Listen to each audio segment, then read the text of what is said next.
Have you just set up an e-commerce business? Today, we're going to be sharing with you our beginner's guide to e-commerce marketing. Within this guide, we've got the 5 must-know tips for you to get the ball rolling and start to get sales on your e-commerce website. Plus, if you stick around until the very end of the video, I'll share with you the one thing that you can start doing today that is going to have an absolutely massive impact on your sales in the future.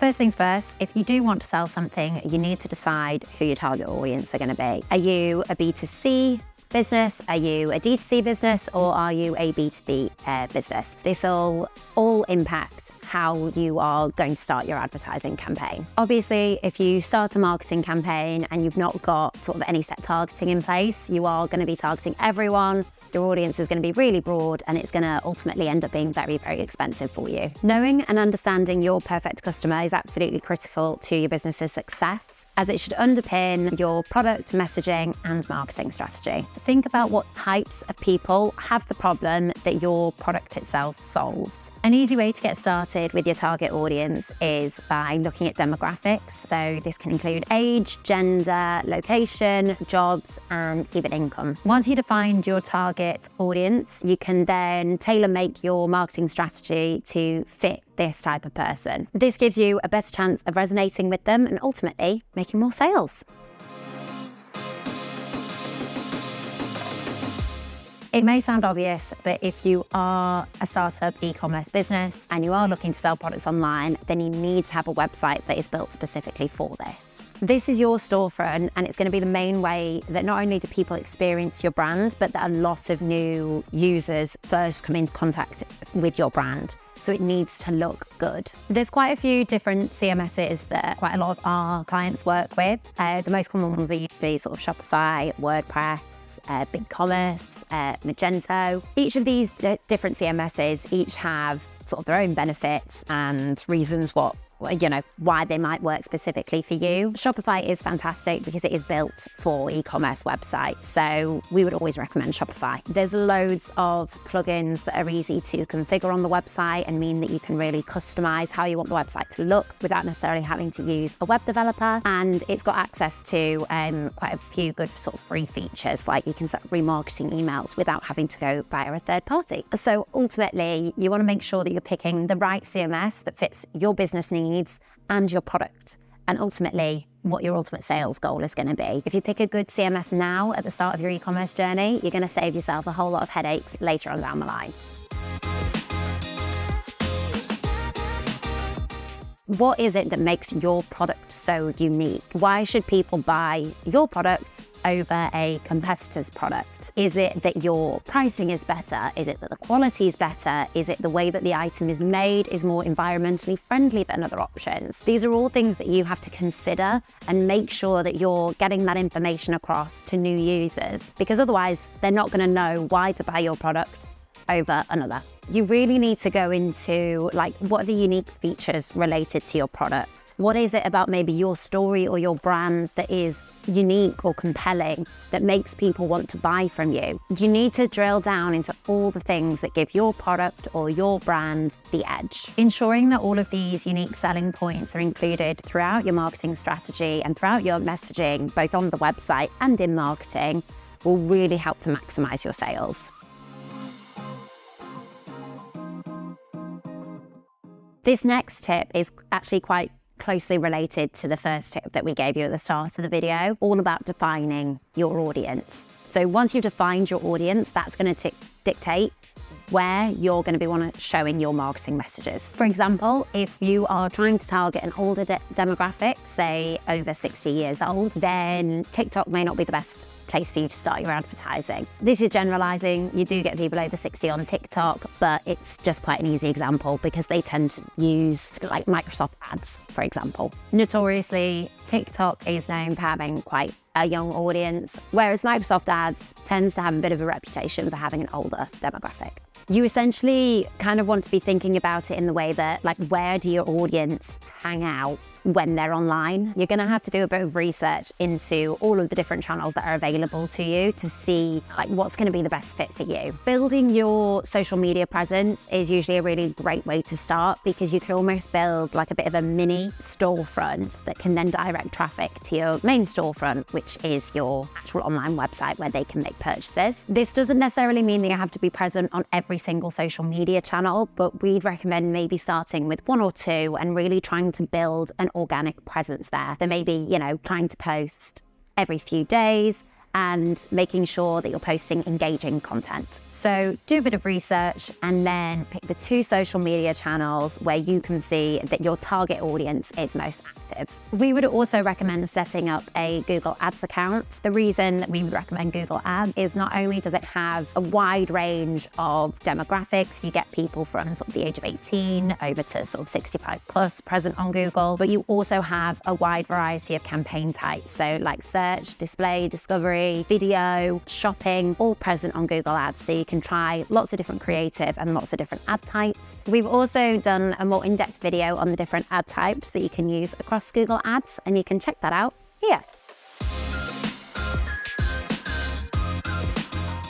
This last tip that we've got is what I arguably would say is one of the most important ones for any e-commerce startup business, and that is reviews. New customers that are coming onto your website, new audience types, they don't know your brand, they don't know your product. So ultimately, why should they buy from you and why should they trust you? The best way of building your online reputation and building trust online is by generating and collecting legitimate, genuine reviews. Even just having 5 or more reviews about your business online can help to increase either sales of your product or inquiries about your service by up to 270%, which is just a wildly massive increase for not actually that much work. As well, 95% of customers will read a review online before they actually place an order or inquire about your services, which is basically everyone. So you just absolutely have to be generating reviews as a startup. It is so important and vital to continued success of your business and that growth, particularly in the initial stages of setup. So how can you do this? Firstly, get set up with a reputable review platform. So there's Google, you've probably heard of Trustpilot, who are quite big. They can be quite expensive, some of the review platforms, but there's ones like Judge Me who,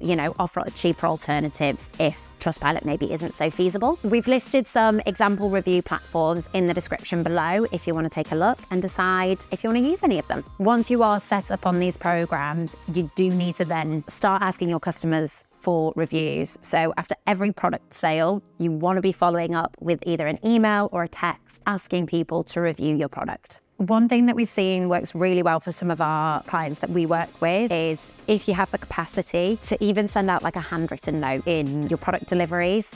People really love this. It really adds like a personal touch. And so they're more likely to leave a review or even mention you on their social media channels, which again is like free advertising for you. Over time, as your reviews grow and as your individual product reviews grow, you can actually integrate product reviews into your advertising campaign on Google. So you can pull from the reviews that people have left for certain products, and this can actually show up in your shopping feed, which means that when people initially come across your product on the shopping channel, then they see 5 stars, way more likely to click on your product to come through to the website. And ultimately, when someone's on your website, there's a much, much higher chance of purchasing. You might be concerned that you're only going to get negative reviews. It's a part of setting up a business. Every business gets negative reviews every once in a while. You can't always provide perfect service every single time, even though you may want to. Ultimately, if you do get a negative review, just make sure that you respond to that review in a timely manner and empathize with the individual and do your very best to try and rectify the situation. We've seen this happen loads of times with our clients, and ultimately having those negative reviews that a lot of the time they turn into a positive experience for the customer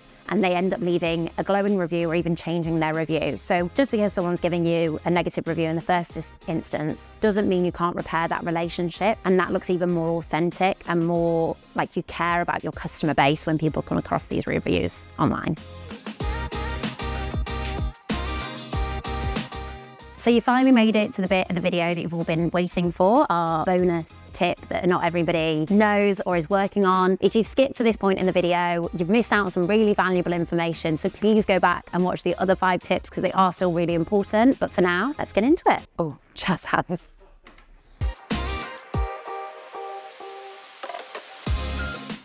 So like we said, this is one thing that you may not have thought about or you may not be doing, but that is really vital to generating sales long term and really growing your business overall. And it's something that really you should start doing straight away rather than, 6-12 months down the line. So what is that? It's collecting first-party data. I'm sure everyone's heard of the impending cookie apocalypse. A lot of what social media marketing channels, Google marketing channels, Microsoft marketing channels have previously worked off is using third-party data by storing cookies on users' browsers. Cookies are going away in the future, and we're all going to need to start moving to first-party data as soon as possible to improve your marketing strategy. First-party data tends to be so much more reliable than third-party data because users have voluntarily given you their information and said, yes, I'm happy to share my data with you. In terms of how this can affect your business in the long term, you can really improve the lifetime value of all of your customers because with that first-party data that you've collected, you're able to build out your marketing campaigns specific to those users and make sure any new product releases, anything repeat purchase-wise, you will be able to more effectively market to those users. The way that you can go away and start collecting all of this data sort of from today, instead of just having your sort of bog standard sign up for our newsletter now that, tends to be at the bottom of every new website that we come across, offer an incentive, offer value. Why should this person be giving you over their personal data and saying, yes, you are able to contact, yes, you are able to market towards me? What is the value that they are going to get from it? Do you offer a loyalty scheme? Do you offer initial money off a purchase? Do you offer really great value via tips or tricks for the industry that you're based in? Don't just say, sign up for our newsletter, give them some added value. So there you have it. That is our beginner's guide to e-commerce marketing. So go away. We recommend implementing these 6 strategy tips. See how you get on with them. If you have any questions or any difficulties, please feel free to leave any questions in the comments box below and I'll get back to you on that. But also share with us if you see an improvement from implementing any of these steps for your business. We want to hear about the successes you have as well. If you found the content in this video helpful, then please feel free to like and subscribe. We've got more great content on the channel and even more coming soon. So keep a lookout for our next video.